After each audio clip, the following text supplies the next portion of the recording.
Abdullah Tokay, uyanğaç 1-шim 1913 yıl 14 may Klячkin şifahanesi.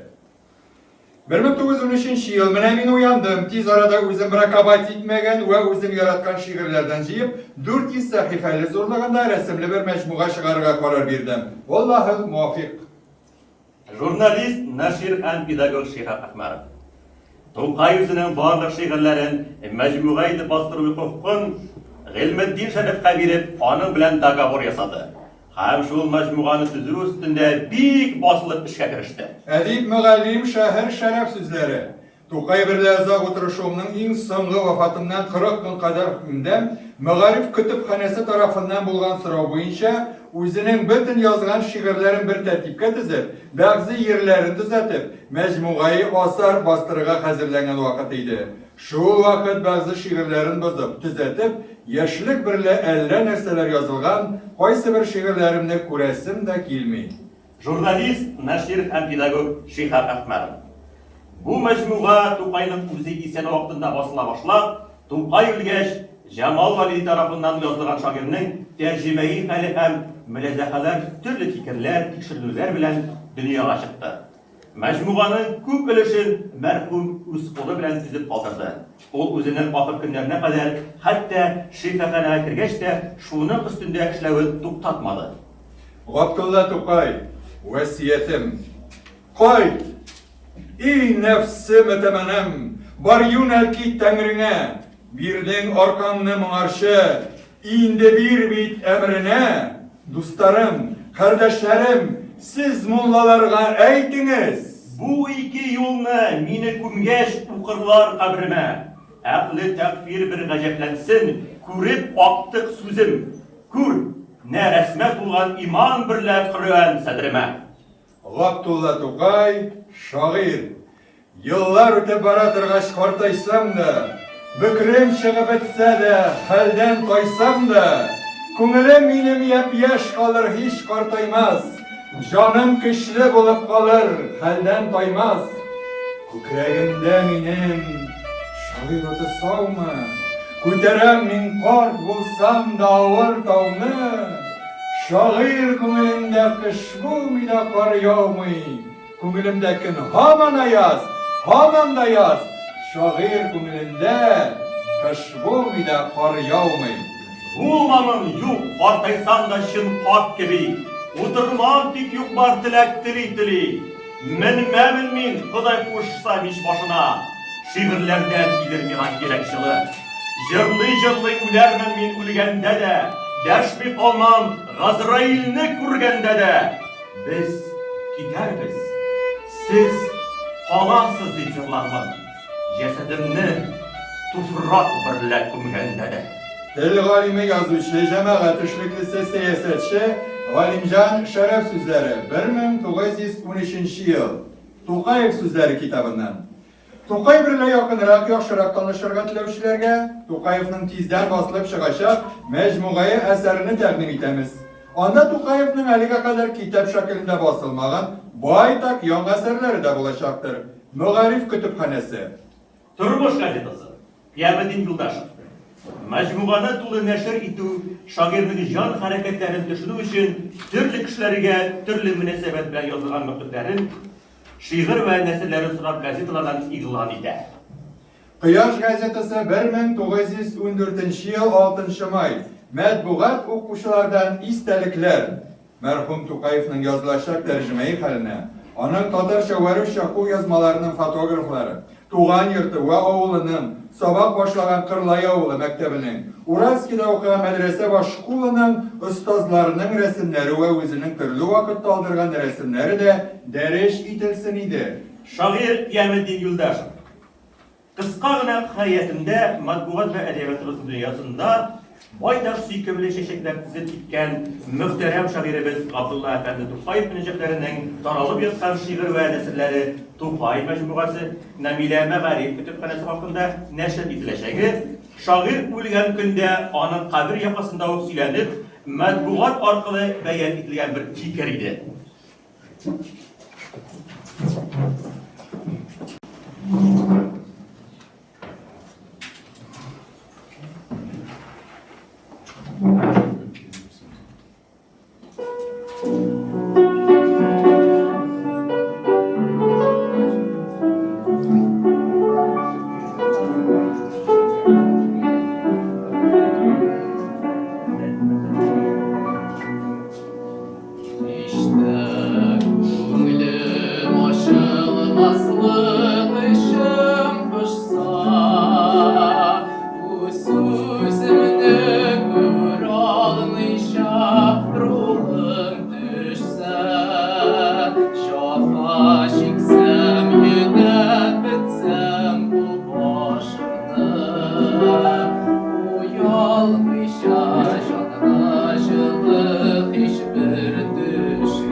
шақта рахмет әйтем оқығаным шул китапқа ышанышым арта минем үз өзіме үмит белән карый башлыйм булачакка җиңелләнәм мәгъсүмләнәм мин шул чакта рәхмәт әйтәм укыганым шул китапка ышанышым арта минем үз үземә үмит белән карый башлыйм булачакка үмит белән карый башлыйм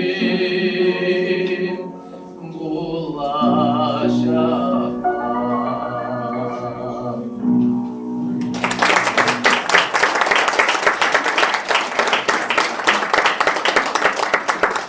Петербург ил газетасы 1915 ел.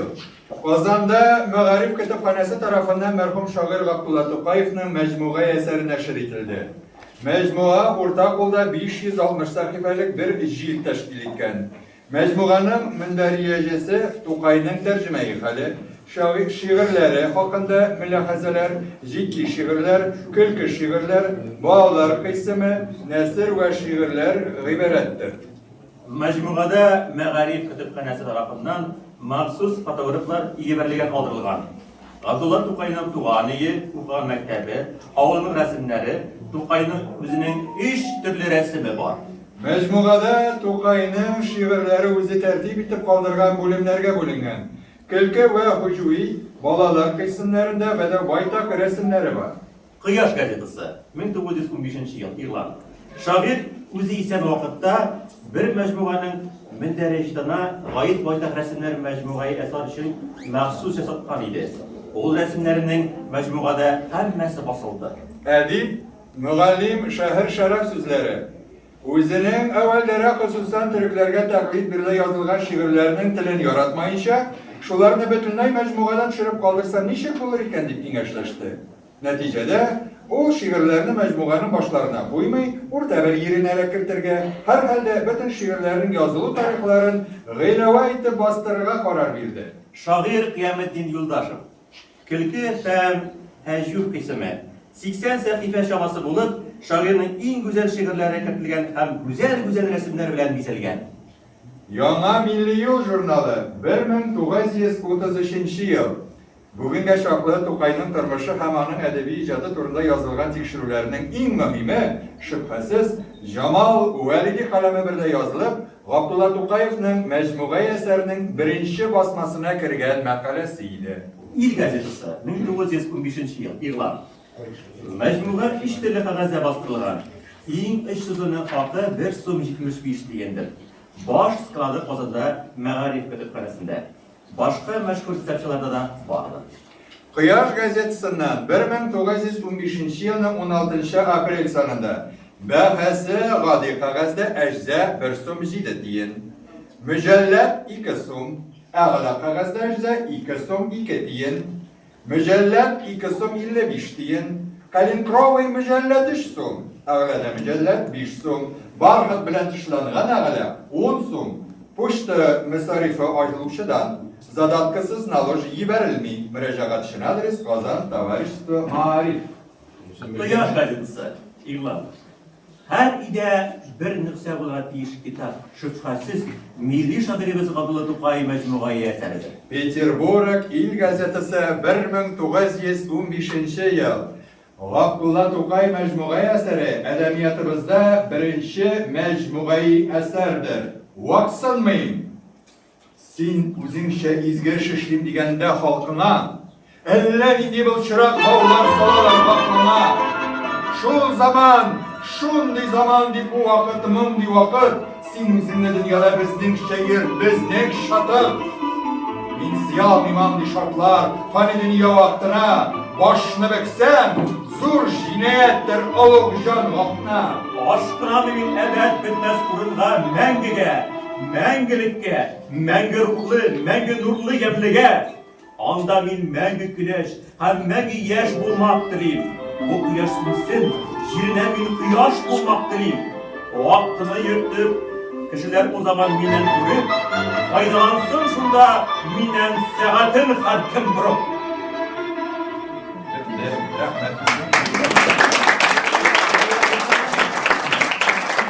Тамашачыларыбыз, сезне Габдулла Тукай әдәби музеенда һәр өйдә булырга тиешле китап дигән шундый китапны тәкъдим итү кичәсендә күрергә шатмын. Бүгенге кичәбез безнең шундый шигъри һәм 20нче гасыр башындагы рекламалар, истәлекләр текстларыннан торган шигъри композицияләр башланып китте. Анда Галиәскәр Камал исемендәге Татар дәүләт академия театры артистлары, Татарстанның атказанган артисты Фәниз Җиһаншин, Татарстанның атказанган артисты Ирек Кашапов чыгыш ясады. Һәм шулай ук инде Муса Җәлил исемендәге дәүләт премиясе лауреаты Динә Закирова, Әүхәдиев исемендәге Казан музыка коллегиясе студенты Рөстәм Егоров һәм концертмейстер халыкара конкурслар лауреаты Айгөл Зәйнуллина булды. Хәзер инде рөхсәт итсәгез, без китабыбыз турында сөйләүне турыдан-туры башлап китәрбез, шулай дип әйтергә яраса. Китапның тарихы 20нче гасыр башына барып тоташа. Һәм шул турыда инде без менә шигъри композициядә күреп киттек. Бүгенге тәкъдим ителә торган китабыбыз мәҗмугай әсәрнең Тукай үзе әйткәнчә халык өчен, халыкка калдырырга сайланган шигырьләрнең җыентыгы, мәҗмугай әсәр җыентыгының беренче тапкыр кириллица басмасы. Һәм сезнең каршыгызга әлеге китап турында сөйләргә Данияпа Заһидуллинаны чакырырга теләр идем. Татарстан Фәннәр академиясе академигы Данияпа Заһидуллина. Данияпа, рәхим итегез.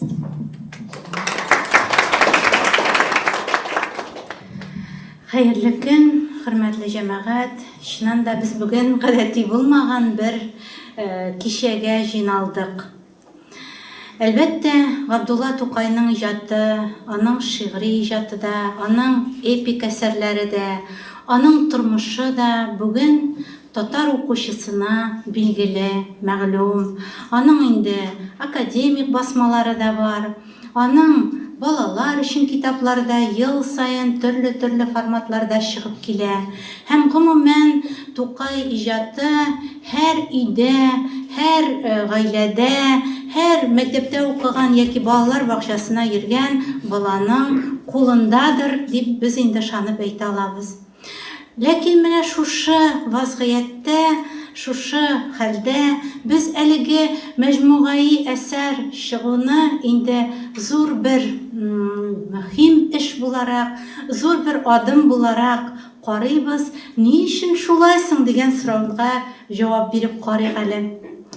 Әлбәттә, Тукайның мәҗмугай әсәре басылу ул 20нче йөз башы вазгыятендә үк зур бер эш, зур бер вакыйга була. Чөнки мәҗмугай әсәргә кадәр әле бер генә язучының да, бер генә шагыйрьнең дә мондый дәрәҗәдә әсәрләр җыентыгы, иҗат җыентыгы басылмаган. Һәм менә беренче булып Гыйльметдин Шәрәф Мәгариф нәшрияты әлеге эшкә алына һәм ничек итеп алына әле? 400 биттән артык, 500 биткә якын булган җыентыкка шагыйрьнең үзен әсәрләр сайлауга җәлеп итеп, менә шундый зур бер затлы бер рәсемнәр белән бизәлгән, билгеле бер дәрәҗәдә тематик структурага салынган китап эшләргә алына. Һәм Габдулла Тукай үзе дә бу эшне шул кадәр шатланып кабул итә, ул үзенең иҗатын, үзенең әсәрләрен җиз иләк аша уздырып, кайбер текстларны әлеге мәҗмугай әсәргә кертүдән баш та тарта. Һәм менә шушы китапның басылып чыгуы, минем фикеремчә, әлеге үзем куйган сорауга җавап биреп, Ул бер яктан, әлбәттә, 20-нче йөзбашы татар мәдәниятенең, татар җәмгыятенең Тукайга олы ихтирамы һәм аның иҗатына булган олы бер бәя чагылышы дип әйтергә мөмкин. Икенче яктан, мәҗмугай әсәрнең басылып чыгуы ул татарларда китап белеменең, китап сәнгатенең никадәр үскәнлегенең күрсәткече дә. Ягъни 20-нче йөзбашында татар китап белеме, нәшер эше, менә шушындый мәҗмугай әсәрләр 500 биткә якын булган мәҗмугай әсәрләрне матур итеп укучыга тәкъдим итәрлек дәрәҗәдә булган. Без моның белән дә горурланабыз. Һәм өченчедән, бу бит әле яшь Тукайның мәҗмугай әсәре.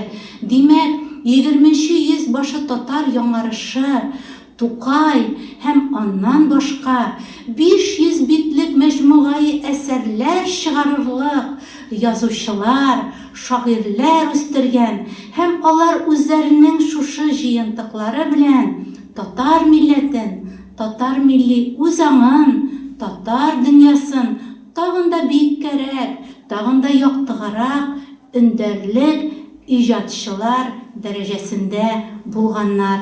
Менә минем күңелемә мәҗмугай әсәр белән танышканда менә шушындый фикерләр килә. Һәм әлеге кичәнең һәр өйдә булырга тиешле, һәр гаиләдә булырга тиешле китап икәнлегенә басым ясау, ул шулай ук бик тә урынлы. Минем фикеремчә, татар мәдәнияте белән кызыксынган һәр гаиләдә Тукайның бу мәҗмугай әсәре, кабат басылып чыккан әсәре булырга тиеш. Һәм безгә үз мәдәниятебез белән горурланырга, әлеге китапны үзебезнең балаларыбызга, оныкларыбызга тапшырып, аларга да шушы кыйммәтне җиткерү омтылышын ясарга мөмкинлек бирергә тиештер кебек тоела миңа. Һәм мәҗмугай әсәрне әзерләгән, шушы идеяны гамәлгә ашырган, шушы матур музейның директоры кая китте?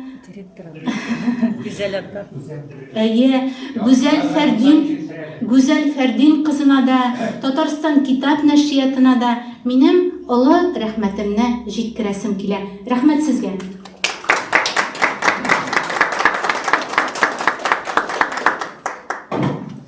Гүзәлнең бүген аның эшләре бик күп, бөтен килгән журналистларга да интервью биреп өлгерергә кирәк. Микрофон янына без музейебезнең иң якын дусларының берсе, иң главный, общайтып әйтим инде, иң главный Тукайчы Рәмиев Зөфәр абыйны чакырабыз. Ул безнең филология фәннәре докторы, юк инде Зөфәр абый. Тукай энциклопедиясен төзегән кеше әйтәбез.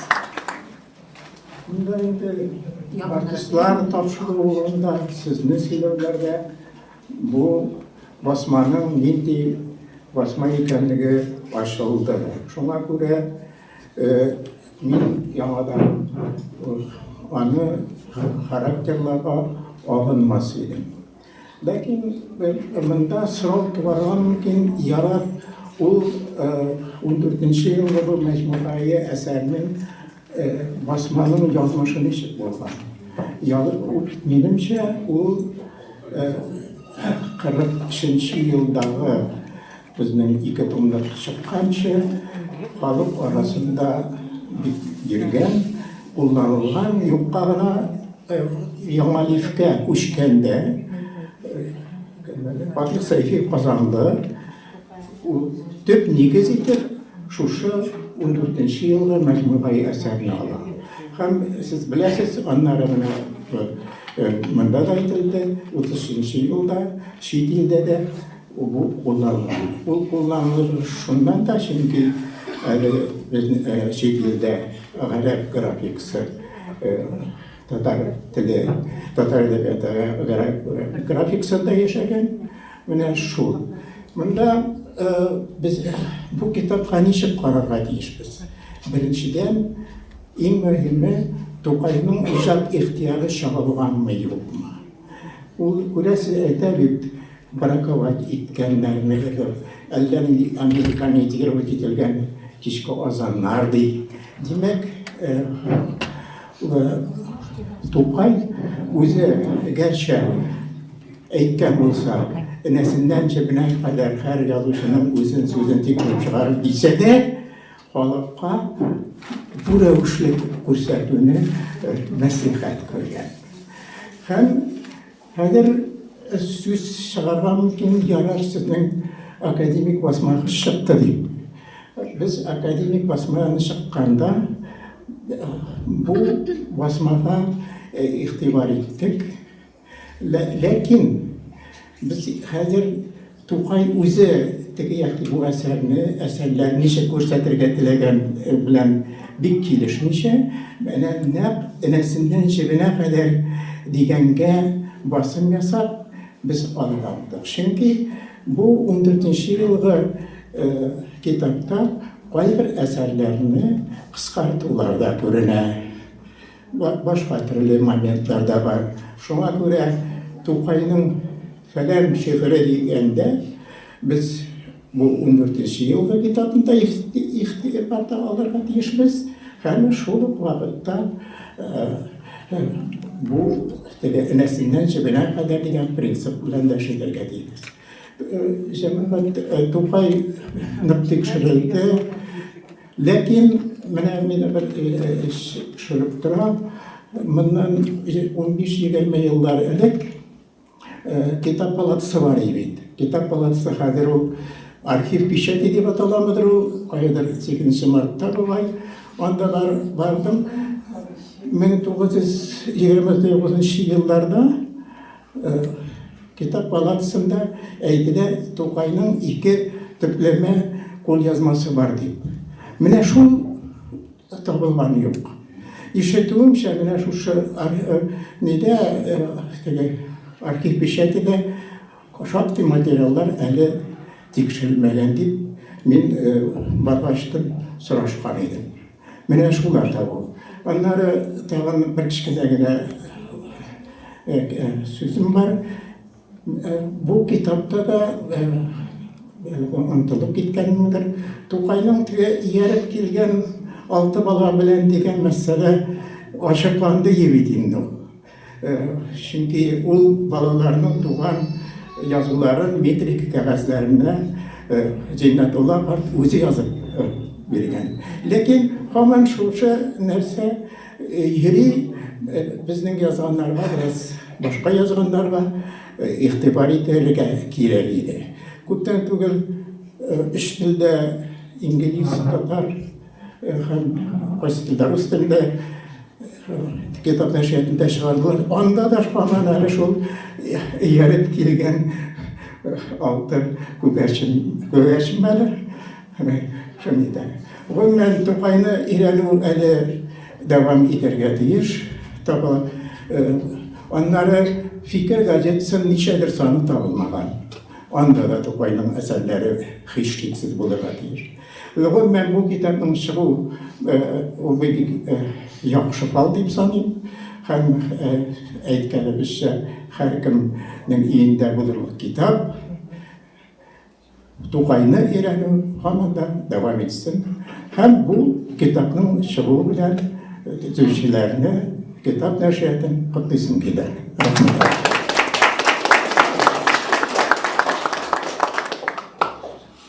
Рәхмәт сезгә бик зур. Шуннан да бу китапка инде аерым менә бар комментарий биреп китмешә мөмкин түгел. Ярып килгән дигән нишен язылмады. Безнең беренче максатыбыз мәҗмугай әсәрен үзгәрешсез бирү. Габдулла Тукай үзе ничек тәкъдим иткән, Җамал Валидиләр ничек тизеп калдырган, без хәтта бу китапны төзегәндә иллюстрацияләрнең урыннарын сакладык. Шигырьләрнең берсенең дә урынын алыштырмадык. Шигырьләр арасындагы орнаментларны да үзгәрешсез кертергә тырыштык. Менә иң төп максатыбыз безгә мәҗмугай әсәрен 14 елда нәшр ителгән мәҗмугай әсәрен үзгәрешсез бирү иде. Һәм әлбәттә без аңа кереш өлеше истәдек. Кереш өлешендә инде нинди реклама текстлары булган, менә кайберләрен сез тыңлап та китә алдыгыз. Нинди бәядән сатылган, замандашлары ничек аңа нинди мөнәсәбәттә торган һәм иллюстрациялар тарихларын шуларны күрсәттек. Һәм искәрмәләр, аңлатмалар өлешендә инде еллары туры килмәгән җирләре менә бүгенге Тукай фәненнән чыгып, кыска гына комментарийлар бирергә омтылдык. Менә бу китапны әзерләгәндә инде иң беренче чиратта мин рәхмәтемне әйтергә теләр идем әлеге китапның фәнни мөхәрриренә. Ул безнең филология фәннәре кандидаты Илмира Галимҗанова. Илмира апа шулай ук инде Тукайның 6 томлык төзүчеләренең дә берсе. Илмира апа, сүз сезгә. Мин апа дип үзем дәшәм инде. Ләкин исәнмесез. Менә әйтеп үтелде инде Галимҗан Ибраһим исемендәге Тел, әдәбият һәм сәнгать институтының текстология бүлеге хезмәткәрләре тарафыннан Габдулла Тукайның 6 томлык академик басмасы басылган иде. Менә шушы 6 томлыкның 6нчы томына без Габдулла Тукайның үзе исән вакытта әзерләп басылган 33 китабы исемлеген керттек. Исемлеген генә түгел, без инде бу китапларның иштәлеген, бу китапларга нинди әсәрләр, нинди шигырьләре кергәнен күрсәттек һәм китапның кириш сүзләре, монда инде нәширләр тарафыннан язылган кириш сүзләре, кириш мәкаләләр бар икән, берсе Габдулла Тукайның үзенең кириш сүзе. Һәм шушы исемлекнең ахырында безнең 33нче булып тора иде инде ул Габдулла Тукайның мәҗмугай әсәр җыентыгы. Вакытында галимнәр тарафыннан бу җыентыкны Тукай үзе төзеп өлгерә алдымы дигән фикерләр дә яңгырады.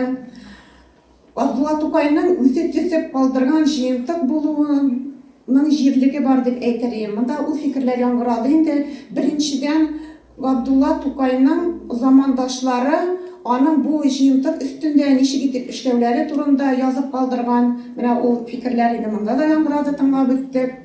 Икенчедән, менә Габдулла Тукайның соңгы мәкаләсе "Уянгаш беренче эшем" мәкаләсендә үзе дә бу турыда ул тәфсилләп яза, аның үзенә ошаган шигырьләрен генә, үзенә сөйгән шигырьләрен сайлап алуы турында әйтеп китә. Һәм өченчедән, минем шундый фикерем бар, Габдулла Тукай үзе исән вакытта аның шигырьләрен шулай итеп кискәләп бастырырга берәр кеше җөрьәт иткән булыр иде микән дип. Чөнки бу мәҗмугай әсәрдә басылган текстлардан күренгәнчә, кайбер шигырьләрне тулысынча төшеп калдыру гына түгел, әле кайберләрнең аның кайбер куплетлары, кайбер строфалары да төшеп калдырылып бастырылган. Тагы әйтәсе килгән фикерем, бу җыентыкның кыйммәте нәрсәдә? Тагы менә кириллицада басылып чыккан, бүгенге бездә димитә торган җыентык турында сүз бара. Бу эш барышында Гүзәл Тыкватова монда искәрмәләр һәм аңлатмалар өлешен эшләде. Кыйммәте нәрсәдә бу бүлекнең? Бу бүлектә Гүзәл җентекләп моңа кадәр басылган шигырь текстлары белән мәҗмугай әсәрдә басылган текстларны җентекләп өйрәнеп чыкты һәм аларның һәрбер аерымлыкларын күрсәтә барды. Бу зур эш дип саныйм. Һәм менә Габдулла Тукай үзе әйткәнчә, "Уянгаш беренче эшем" җыентыгында әйткәнчә, җентекләп һәр язучының хезмәтен җентекләп өйрәнергә вакыт җитәр дигән бит. Һәм менә бу хезмәт шуннан да шушы җентекләп өйрәнәсе эшнең берсе иде дип саныйм мин. Тагы сүземне йомгаклап әйтәсем килә.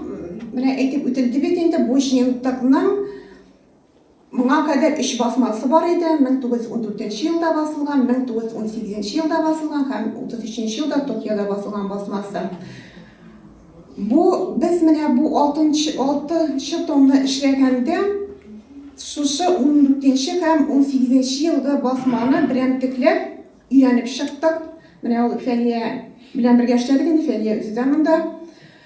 Һәм бу 2 том, 2 мәҗмуга арасында аерымлыклар бик зур. Без 14 елгы соңына Тукай рухы һәм Тукай үзе төзеп калдырган җыентык дип әйтә алабыз, чөнки бу 18 елгы басмада Жамал Вәлидинең дә кереш мәкаләсе шактый бермә-бер кыскарган. Аны Жамал Вәлиди ул вакытта исән була, бәлки үзе эшләгәндер. Шигырьләрендә шактый кимегән. Гомумән җыентыкларны чагыштырып карасаң, ул 168 биткә кимерәк. Һәм монда бүлекләргә бүленеш тәртипләре дә башкача, кайбер бүлекләр гомумән төшереп калдырылган, кайбер әсәрләр төшереп калдырылган. Сүзләрне җырлап та шуны әйтәм, безгә 14нче елгы варианты гына Тукай рухы булу, Тукай үзе төзеп калдыру сәбәпле анысының кыйммәте зуррак. Игътибарыгыз өчен рәхмәт.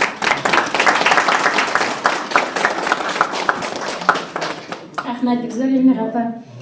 Без әлеге китапка ничек керештек, ничек эшли башладык, шул турыда да берничә сүз әйтергә теләр идем. Музейда без күргәзмәләр әзерлибез. Һәм шундый күргәзмәләрнең берсе бездә мәҗмугай әсәр басылуга 100 ел тулганда нәкъ менә бу китапка багышланган махсус күргәзмә әзерләү иде. Безнең ул вакытта мөмкинлегебез булмады, чөнки без төзелешкә ябылдык, төзелеш мәсьәләләре килеп чыкты.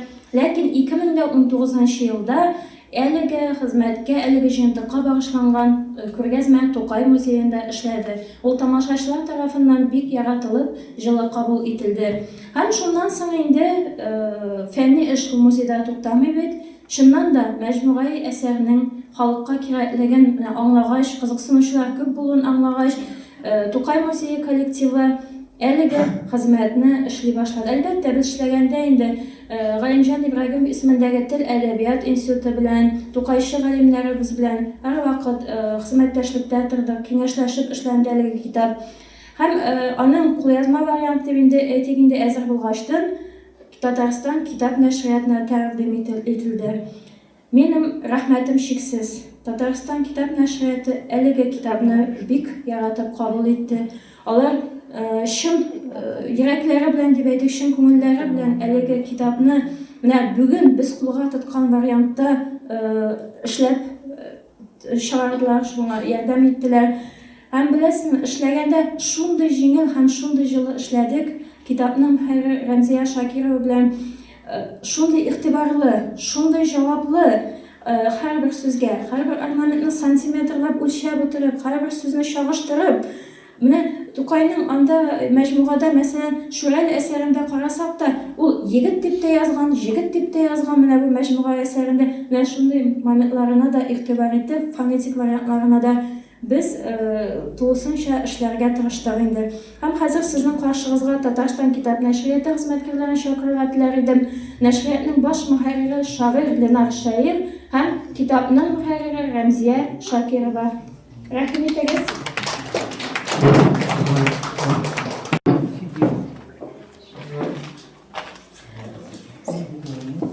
Хәерле көн, хөрмәтле милләттәшләр. Миңа шушы уникаль басманың мөхәррире булырга туры килде. Кулъязма минем кулга килеп кергәч, башта әлбәттә югалып та калдым.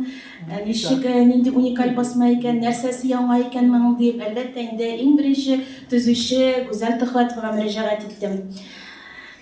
Эш барышында инде билгеле төрле сораулар да килеп чыга, төрле проблемалар да килеп чыга. Андый вакытларны без Гүзәл белән бик җиңел хәл иттек. Ул миңа нинди генә сорау туса да һәрвакыт ярдәм итте. Без инде менә ниндидер язылышларның төрле үзенчәлекләр килеп чыкканда, шушы Тукайның 14нче елгы гарәп телендә басылган язмасы белән эшләдек.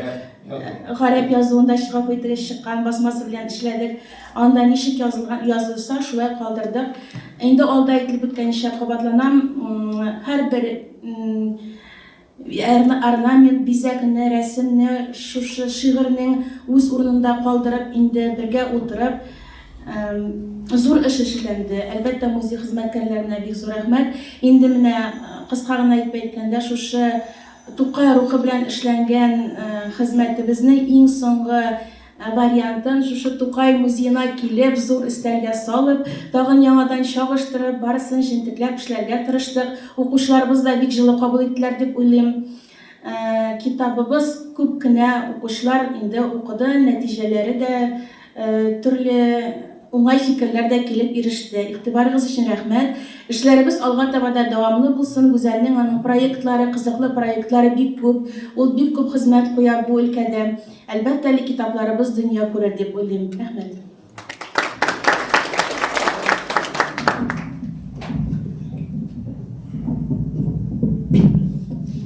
Хайырлы көн, хөрмәтле җәмәгать. Әлбәттә, шул манасында зур вакыйга, зур шатлык дип әйтәсе килә. Бу китапның дөнья күрүе күңелдә инде әлбәттә күп ниләр дә туа, сораулар да туа. Ни өчен бу китап моңа кадәр чыкмаган, ни өчен совет вакытында мәсәлән басылмаган, аннары соң чыкмаган, ни өчен инде. Димәк, менә шушы мине көтеп торган инде, шушы вакытны Гүзәлне көткән бу китапны чыгарырга шуңа чыгу инде. Шуннан да теге безнең нәшриятта Аплаткайның җыентыклары, саллы басмалары, томнары һәрдаим чыгып тора. Һәм шунысы гаҗәп, Аплаткайның китаплары беркайчан да ятмый. Һәм инде алар бик тиз арада халык арасына китә. Димәк, инде халык Аплаткай белән яши, Аплаткайны ярата, шигырьләрен күңелендә саклый. Һәм нәкъ менә бу китапның чыгуы өчен мәгънәсендә халык өчен дә, фәнни җәмәгатьчелек өчен дә, һәм өчен дә зур шатлык. Һәм инде халык шагыйренең рухына бер хәдия булып тора инде. Шул шат булсын, рухы шат булсын, һәм инде киләчәктә дә без үзебезнең хезмәттәшлекне дәвам итәрбез. Музей белән һәм яңадан яңа проектларыбызны эшләп чыгарбыз дип уйлыйм инде, Алла бирсә. Рәхмәт. Рәхмәт бик зур. Бу китапның табышларыннан берсе, инде 14нче елгы китапны әйтәм, биредәге иллюстрацияләр. Аларның тарихлары шактый кызыклы. Аларның кайсы бирләренең авторларын табу мөмкинлеге булды. Мәсәлән, миңа үземә безнең гаилә әсәренә ясаган иллюстрация бик ошый. Анда Тукайның истәлекләре буенча без инде аның авторын билгели алдык. Ул турыда мәкаләләр дә басылып чыкты. Аны күрергә мөмкин. Һәм менә шул иллюстрациялар хакында, фотолар хакында тулырак мәгълүмат бирер өчен сезнең каршыгызга Галимҗан Ибраһимов исемендәге институт галиме, сәнгать фәннәре галимне Ольга Львовна Улемновны чакырыр идем. Рәхим итегез.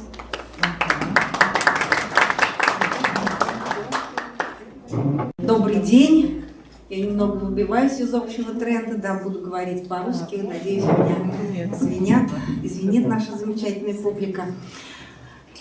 Я расскажу об иллюстрациях в этом замечательном издании. Во-первых, поздравляю с тем, что вот такое репринтное издание вышло. Это очень важно. И надеюсь, что вот это издание, переиздание даст толчок к новым исследованиям. Об этом я скажу в конце выступления. Но особенность Тукая как поэта, как писателя, который, как мне кажется, выделяет его из других писателей в его времени, в том, что он большое очень внимание придавал иллюстрированию своих произведений. Он буквально был одним из первых татарских писателей, которые этому вкладывали в это свою душу, придавали этому особое значение, привлекали специально и художников, и для того, чтобы иллюстрировать свои произведения. Тукай сам подбирал иллюстрации в других изданиях, потому что вот в начале 20 века татарских художников практически еще не было. Это была как бы такая проблема, да, для общества. И сам Тукай в 1906 году говорил о том, что мы нуждаемся вот в художниках из татар, что наша молодежь должна идти учиться в специальные учебные заведения. Но я не дословно цитирую, но смысл передаю, да. И уже начиная с 1908 года его произведения выходили с иллюстрациями. И надо сказать, что вот Тукай, по-видимому, очень можно сказать, принимал участие в создании иллюстраций, в общем, наверное, давая непосредственные указания художникам, обсуждая с ними и там композицию, и сюжеты, которые надо выбирать для иллюстрирования. И именно этим отличается вот как раз издание 2014 года, потому что вот тут презентация очень хорошая, там очень как бы хорошо все этапы и все особенности прописаны. И вот цитата из его как бы письма о том, что он собирается создавать сборник с иллюстрациями. И надо думать, что он как бы с большим вниманием к этим иллюстрациям подходил. И вот тоже было указано в презентации, что часть рисунков была перенесена уже из изданных книг, а часть создавалась специально художником, который скрывается за монограммой Б.Э. И мы о нем практически ничего не знаем. Мы знаем только его произведения, которые вошли в этот сборник. Оригиналы к ним хранятся в собрании Национального музея Республики Татарстан. И просто напомню, вошли в такое замечательное издание, каталог большой выставки «Путешествие к Тукаю», вышедший вот к прошлому юбилею в 2016 году. И мы знаем, что Б.Э. художник участвовал в оформлении журнала «Ялт-Йолт» вот в 2013 году, буквально в одном из последних номеров, который вышел при жизни Тукая, он участвовал. И надо думать, что совместно с Габдуллой Тукаем они обсуждали как оформление этого журнала, где Тукай был ответственным редактором, да, так и, конечно, вот те серии иллюстраций, которые создавались для этого издания 2014 года. Это серия к Шурале и Козе и Барану. И вот, на мой взгляд, это одно из белых пятен вот в нашем тукаеведении, как раз вот то, что мы не знаем имен художников, которые иллюстрировали его произведения. И мне кажется, что вот где-то в каких-то воспоминаниях, которых достаточно много, да, в рукописном виде еще сохранились они, да, я боюсь, они еще даже не расшифрованы. Вот наши тукаеведы, которые владеют арабским языком, да, смогут найти какие-то следы вот этой деятельности, этого совместного творчества поэта и художников, и что нас ждут еще новые открытия, да, и вот что издание этого сборника будет таким толчком. Спасибо за внимание.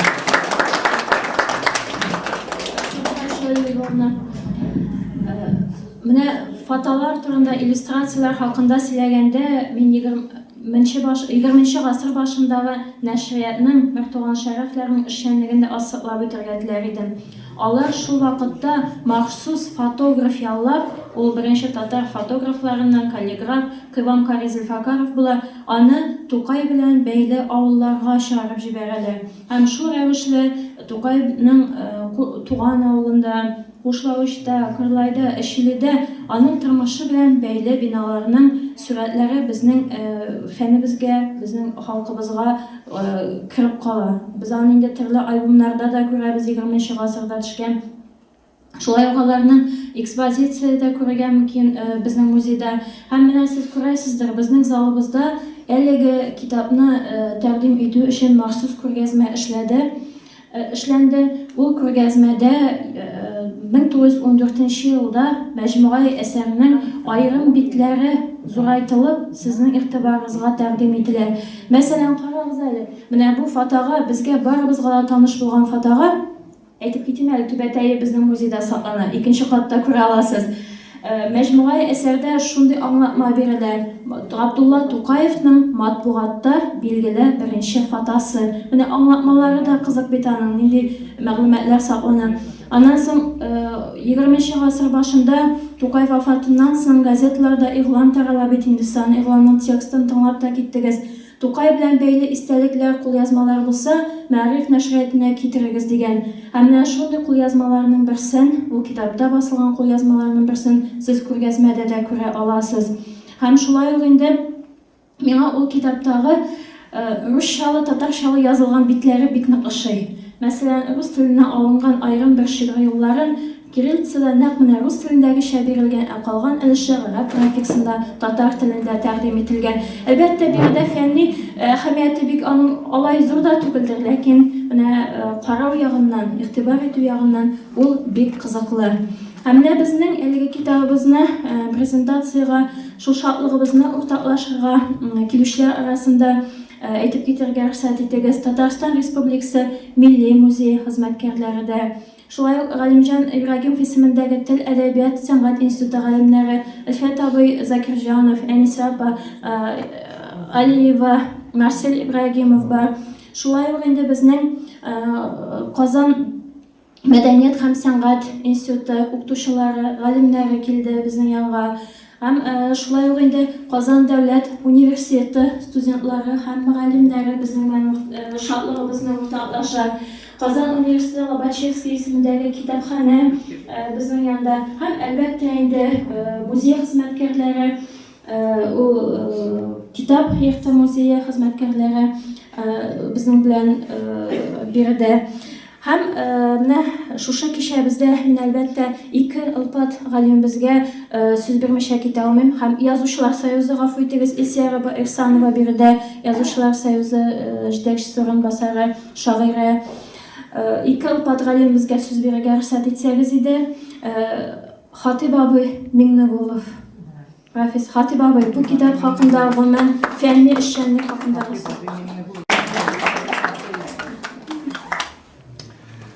Kitap bilen jintiklep tanışıp çıktım. Bik eybet, bik boy. Emma şuşunu etkenden soň Hasan Saryan'ın hikayesi var buğay. Mine min garmunda uni bilmem. Emine benim aboy. Ul da uni bilmiş oldu. Şu şekilde aldı turgan galetim yok ipteşle kitapını mine şuşundağına qaradım. Mine bunda güzel hanımның önünde kolundan aldım. Hazır şuşunda mine aktarıp şuşundağına aldı turgan galetim yok. Şuna göre kişiresiz. Lakin bir yap var.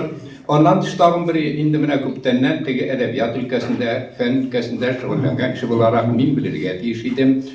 Köpler onda mine galim oluşlar, indalar köptenden qaraganlardır. 14. yılda bu mecmuayı eser. Onu da min indi qaraganım yok idi. Mine bil, şul Hasan Saryan hikayendeki.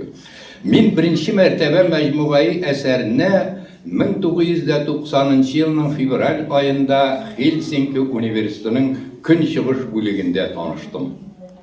Onda tizilip tıralar kitaplar aldım da hazır şuşundan Matbağa-i İslamiya'da çıkan şu 600 bitler şuşundan şu kitap miyavik kızık duyuldu. Hazır şundan aktar bir zaman çıkarga vakit zitkente kitabını aktarıp oturan başkalar indi. Buna şunda birinci tanışıldı. Hem şundan ben kızıktanıp gitkenim, bizning Finlandiyadagi milletteşlerimizning bir neçesinin qoidasında şu kitabını gördüm. Demek şu nida Matbağa-i İslamiya arqılı tanış bulganlar.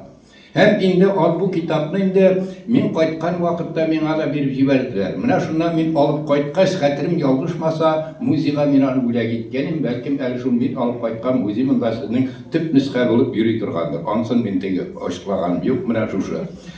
Endi hozir narsadan mana bunda Doniya xonim bek dürüst aytdi, To'qay bo'yicha bizning shu har bir aygir bu voqea. Elimle köpten tümüne ne bulgan idi, iştomluknu biten çıgaru, milli kitapxanada eybet kinaşını sileşi oldu. Ondan tışkazır, mine mında jilu, hem mine tağın eli bir yok bu. 14. yılını, 18. yılını çıkan deyip ayırma falan bitke, kim ettik derim, mine falan bitke. Ondan kıskargan, göresiz. Mine bunda bizning mümkün kadar tip nüsha original şabiru. Hem bunda aktarıp çıktım, onda bir köp anlatmalar, ne bir isteme kırtılgan, onların izlerge gerek, aşıklarga gerek. Şuna göre ne bu tigi ezir kiliş diginden bir neden ikinci olabzardan kişabdara hes digen şekilde bunda şagarunlatı bunda bir köp hizmet kirgen. Şuna göre men bu kitabını çıkarmışlarga, ezirlevçilerge indi rahmet eytesim ki de bu anlayımındayınlaştığı her bir detaylı aşıklavını soruyor. Her bir söz ne? Koy vakit mına men koy vakit mına şunday elike garap grafiksinden ilerini köşürüp oturam mına nege men rastgala optrap bitem koy vakit. Optrap bitem tegi eli özüm profesör. Әйтәләр, профессор ваш белән шунда белми дип. Шуңа күрә ул бик катлаулы әйбер. Һәм менә монда хәзер шушы китапның чыгуын, инде оригинал ничек булган хәзер шуннан чыгаруын мин бер вакыйга дип саныйм. Шуңа күрә хәзер монда менә рәхмәт әйтәсем килә, аны әзерләүчеләргә, чыгаручыларга. Әмма хәзер китапның менә бер ни бар. Хәзер кем әйтә, менә бу китапка хәзер без Рәдиф Хаташ белән көненә бер кимендә 2 мәртәбә сөйләшәбез. Хәзер кая барасың ди? Мин әйтәм, менә хәзер Мәрҗани институтына барам. Нишлисең анда? Менә анда Төркиядән инде кинога төшәргә килгәннәр. Булгар илендә 1100 еллык уңай белән кино эшлиләр икән. Теге документаль. Шуннан мин дә чакырганнар инде анда. Безнең милләттәшләр анда Ильяс Камал кардинал решили дип беремә элек күргән вакытта да аның теге башка хезмәттәшләр аларга ни бирдем, анасы монда кенда Рәдиф Сәридән гә, анасы менә әйтә музейга барам. Хәзер шундый менә Тукай мәҗмугай әсәрен хәзер шунда укымадым инде шитен, анда сүзгә син хатип мин сине коткарыйм әле. Мин бик теге авыр вакытларда коткарым. Мин ди җинтекләп бу китапны укыдым ди. Хәзер шуннан таныштым, гаҗәеп искиткеч китап ди. Менә шушы минем сүзне әйтсәң, синең башка бөтен кимчелекләрең шундай. Аны акканады. Шуңа күрә Рәдифнең китапның менә шуннан ул теге зәвыгы бар аның белә ул. Шуңа күрә менә Рәдиф дуслар, янә бер мәртәбә рәхмәт монда чакыруыгызга. Рәхмәт. Фатыйма рәхмәт. Һәрбер эшне эшләгәндә ул бит көч биреп тора торган кешеләр була. Менә шундый кешеләр арасында әлеге китапны әзерләгәндә нәшриятка биргәчтән Галимҗан абый, без Рәмзия белән күрше стәлләрдә генә утырабыз, бик кызыклы китап кулъязма белән таныштым дип көч биреп торды. Шулай ук без төрле конференцияларда, түгәрәк өстәлләрдә бу китап чыга, анда шул керә, бу керә дип инде төрле якларын сөйлибез. Менә шундый түгәрәк өстәлләрнең берсендә Фуат абый алып барган иде, безнең музейның юбилеена багышланган түгәрәк өстәлебезне. Шунда бик матур сүзләр әйтеп киткән иде. Фуат абый, сезгә яңадан сүз бирергә әле. Филология фәннәре докторы, профессор Фуат абый Галимуллин. Bir de ekranda күренеп китте. Bu kitapны, мәҗмуганың башлануы, төзелә башлануы ул Габдулла Тукайның уянгач беренче эшем дигән язмасыннан башлана дигән. Чынлап та хәтерлисездер, ул анда гаҗәпләнмәгез, дөньяга чыкса чүпләрем дигән сүздә куллана, шулай бит җөмләдә куллана. Ягъни менә шул инде гомере битәргә якынлашуын сизгән инде ул әлбәттә үз хәлен үзе белә. Шул вакытта ул үзенең бөтен язганнарын хисаплап, карап чыга, күздән кичереп чыга. Бәлки менә инде шушы эшне эшли башлаган ул, шулай бит име. Менә шул максат белән ул үзенең эшленә, язганнарына, бөтен иҗатына нәтиҗә ясый. Һәм шунда бик күп күрәсең кимчелекләр күрә. Теге ашык-пошык көндәлек нинди булса вакыйгаларга багышлап номерга өлгерсен дип язганда кабаланулар да китә име, аны канәгатьләндермәгән соңыннан укып караганда урыннар да китә. Менә шулар турында яза ул. Һәм шуңа күрә менә бу җыентыкның аның үзе тарафыннан җыелып, төзелеп калуы искиткеч зур вакыйга. Бу инде шагыйрьнең чын мәгънәсендә менә җитлеккән, үзе уйлаганча камил, мөмкин кадәр камил дип уйланган әсәрләре дип уйларга кирәк. Һәм монда менә Зөфәр Зәйниш бик дөрес әйтте. Без инде менә Габдулла Тукайның диде ул инде 6 томлык академик басмаларын әзерләгән вакытта әлбәттә бу мәҗмуга белән генә канәгатьләнмәдек, чөнки монда Габдулла Тукайның бөтен иҗаты урын алырга тиеш һәм инде әнә бик күп чагыштырулар эшләп гаҗәеп зур эшләр башкарып чыгылган һәм шуның уртасында менә шушы хезмәт торган. Бу бик мөһим. Мин үзем бу хезмәт белән үз өебездә таныштым дип әйтергә кирәк. Менә минем бабам, Галимулла бабам, Мәчкәдә мәдрәсәләрендә укыган кеше, китаплар җыйган ул үз чорындагы ул китаплар безнең анда теге 30-нчы елларда без инде йортларсыз да калганбыз, чөнки хәллерәк кешеләр булган алар. Шуңа күрә күп әйберләребезне безнең алып ташып иткәннәр. Менә кайбер китаплар байтак кына сакланган иде. Менә шулар арасында бу хезмәттә мин аны каядыр әле 70-нче еллар башында гына ачыкладым, чөнки өйнең түбәсен бик кичергән иде. Алыштырган вакытта Коръәннәр, менә шушы гарәп графикасында язылган китапларны бик ныклап төреп, кат-кат төреп, бер күз тимәс урынга яшереп куйган булганнар. Ләкин инде бу китапның башы да ахыры да юк иде. Шуңа күрә соңыннан гына мин ачыклый, бу шушы китап икән дип үзем ачыкладым. Менә бу бик зур эш. Мәсәлән, шуны чагыштырам, бер бик әйбәт шушы тулар алдыннан үзенең иң яхшы әсәрләреннән җыентык төзергә тели. Ләкин тегесе дә кызганыч, монсы да кызганыч, төзи алмый. Шуннан аптырагач, миңа бер чемодан белән күтәреп, бәлки син төземәссеңме дип, миңа төзеп бирмәссеңме дип алып килде име. Шулай. Аннан соң мин төзеп биргән идем дә, син шигырьнең рәтен беләсеңме дип, монсысы калган, тегесе калган, монсын калдырып, монсын керткәнсең дип име. Мин бер шигырь өтенә. Әйбәтен алыргансың дигән. Бу да битерде. Һәм инде менә ул да үзенең вафатын сизгән икән. 70 яшенә әз генә тулмады, үлеп китте ул. Кинәт кенә. Һәм ул вафат булгач, шушы үз төзегән вариантымны кереш сүз язып, яктылык дигән исем астында бастырып чыгаруга ирештем. Менә нәшрияткә рәхмәт инде шуның өчен. Нәшрияткә менә бу китап уңае белән, мәҗмуга уңае белән бик рәхмәт әйтәсем килә бүтән җәмәгатьчелек исеменнән. Менә Габдулла Тукайыбызның ярый әле бу йорты бар, шушылай бит. Бөтенесен кайгыртып торучы, инәсеннән җибенә кадәр мөмкин булганча эшләүче. Менә бу йорт белән фән кешесе, галимә, җитәкчелек итүе шушылай бит.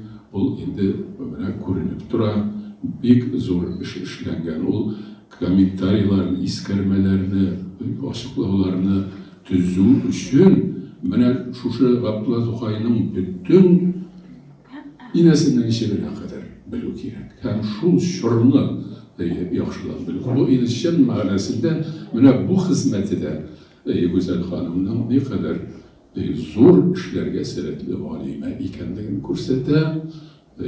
Бик зур рәхмәт әйтәсе килә. Шул.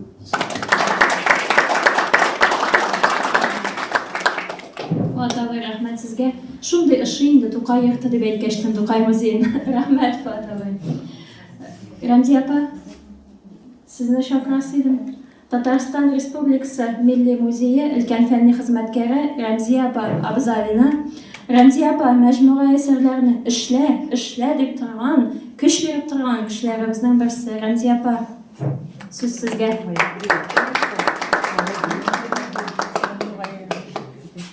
Аллаға шүкір шықты. Марселебой жоқ. Марселебой маңа 2 китабын бүле кетті. Бірші 28-ші жылғысында, 14-ші жылғысында. Сіңілім мене оны ішлерге керек деп. Мене оланы шыққыра беріп тұрадыр енді. Шушы китапларны, ескі китапларны өзіме де бүле кетті. Тұрсын өзіңдер, шуны өткеріп тұр деп. Шуннан корый. Марселя Баяхмаджанов, Хәзер мин бик шат. Барып җиттек. Бердән-бер Тукаебызның васиятен үтәдек. Ике әйбер бар. Хәрәмне хәләлдән, хәләлне хәрәмнән аеру. И әманәткә хыянат итмәү. Әманәткә хыянат итмәү ул үзе менә шушы васиятләрне үтәп бару. Тукай безнең бер генә бит инде ул. Аның үзе шул кадәр җентекләп, үләр алдыннан язып калдырган, шул кадәр йөрәккә тия торган сүзләрен мин бүлмәмне сибереп чыктым. Менә мин хәзер инде үземнең биргән китабымнан үзем ялмыйча. Мин бит китапларымны бирәдер инде, үземне мине карамасалар жарар иде. Җигелә качадыр инде. Хәзер инде качмыйча, менә Тукайның әйберләре шундый дип әйтә торган шундый китап булуы. Безнең хәзер урыс хәрефе белән генә укый торган кешеләрнең дә онытылуы. Тагын да әле беләсезме, гүзәл тагын дальше шундый эш эшләргә кирәк. Бу китапны, җуан китапны бер кеше дә күтәреп җөрми. Менә элек вакытта безнең революциягә кадәрге китаплар арасында бер яшьтәге бәбиләр өчен галибе һәм кәҗәләр, аннан соң үскәнрәк балалар өчен тагын да башка төрле кичкенә китаплар булып чыкканнар. Аларның бәяләре дә әз. Менә хәзер бәяне карап чыктык бит, димәк, ул бер сыер бәясе.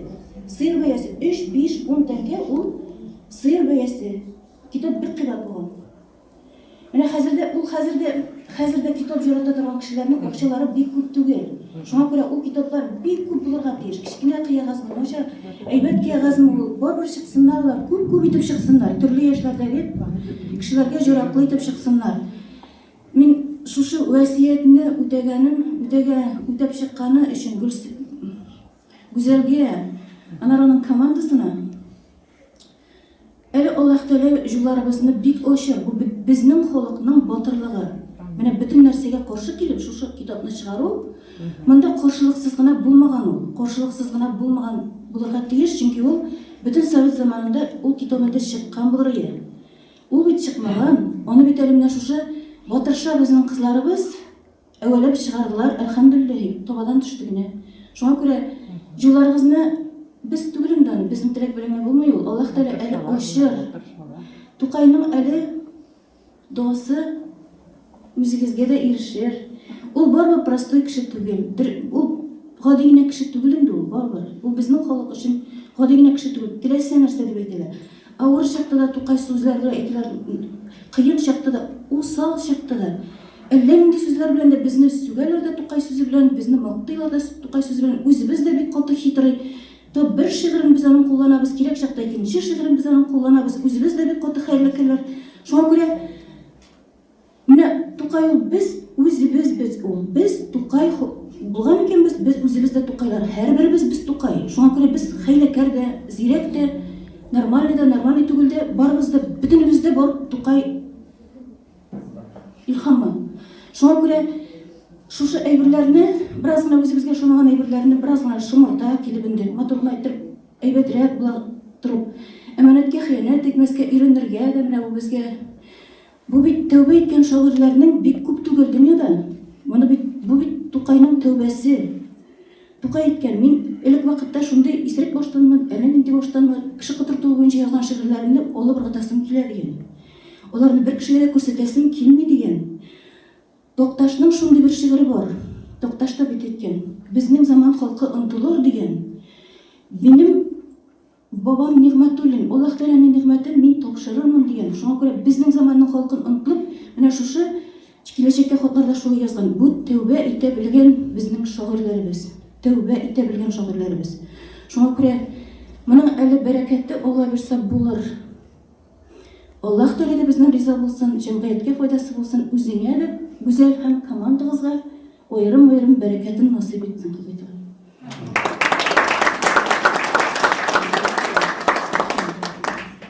Бүген инде без әлеге китап турында төрле фикерләр ишеттек. Алар тагын да булыр дип өметләнәм. Ләбиб абый безнең Мирас журналында бастырам диде аларны. Нинди генә фикерләр булса да, Алла бирсә. Шулай ук инде Менә мин диссертация язган вакытта минем җитәкчем Сәр Абдурәмиев инде иң беренче килгәчтән тел әдәбият сәнгать институтына ул син беләсеңме профессор белән студент нәрсәдән аерыла дигән иде. Профессор кайдан карарга, кайдан мәгълүматны табарга икән белә ди. Һәм мин дә шушы кичә ахырында мәгълүматны табыр өчен нәкъ менә Габдулла Тукайның мәҗмугай әсәренә мөрәҗәгать итсәгез иде дигән теләктә калам. Һәм шушы кичәнең ахырында мин инде әлеге китапны эшләргә ярдәм иткән кешеләргә бик зур рәхмәт әйтергә теләр идем. Ул беренче чиратта Габдулла Тукай әдәби музее коллективы, фәнни хезмәткәрләр, музей караучылар, музей смотритель, гомумән музейда эшләүче һәркем бу китапның менә шундый форматта чыгуына бик күп көч куйды. Һәм икенчесе мин дә гаиләмә рәхмәт әйтергә теләр идем. Минем биредә 2 улым да килде әлеге китапны тәкъдим итү кичәсенә. Чөнки күп өлеше коронавирус белән өйдә утырган вакытта эшләнде. Гаиләгә бирелгән вакыттан алып эшләнде. Рәхмәт аларның аңлавына. Һәм шулай ук инде мин һәр вакытта нинди генә сораулар булганда да киңәшләрен биргән, фәнни белемнәрен минем белән уртаклашкан галимнәребезгә, шагыйрьләребезгә, язучыларыбызга рәхмәт әйтергә теләр идем. Ул Дания Пазайхидуллина, Хатип Абингулов, Фуат абый, Зөфәр абый, бик күпләребез.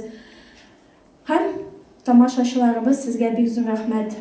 Ләкин бүгенге очрашуыбыз бетәр алдыннан мин 2 игълан эшләргә телим. Беренчесе, мәҗмугай әсәрдә бер шигырь 2 тапкыр басылды. Без китапны эшләгәндә Татарстан китап нәшрияты хезмәткәрләре белән аерым алганда Рабзия Шакирова, Линар Шәйх белән бик озак киңәшләштек. Кертергәме 2 тапкыр юкмы? Чөнки 1914 елда шигырь 2 бүлеккә дә кергән. Һәм шул вакытта балалар бүлегенә дә кергән. Безнең максатыбыз китапны үзгәрешсез бирү булгачтан, без инде әлеге шигырьне калдырдык.